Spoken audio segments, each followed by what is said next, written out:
Scientists in Singapore have found a powerful antibody in recovered dengue fever patients. A discovery, they say, is the first step to finding a cure for the disease.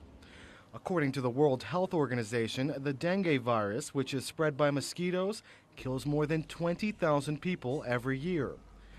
Lead researcher Paul McCarry describes how the antibodies combat the disease. By binding to this glycoprotein on the surface of the virus, you essentially block the virus from infecting new cells and new tissues.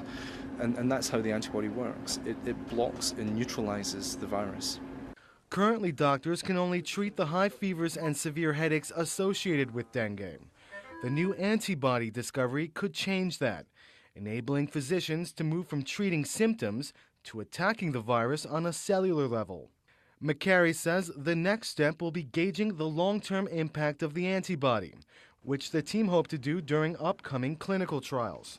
I think the thing we can be very confident of is when we put this antibody into patients, it's going to do what antibodies do. It's going to bind to its target, and in this case, its target is dengue virus, and it's going to affect a removal of that virus from the patient's blood. The critical question is, what happens when you remove the virus from the blood? Does it impact upon the disease?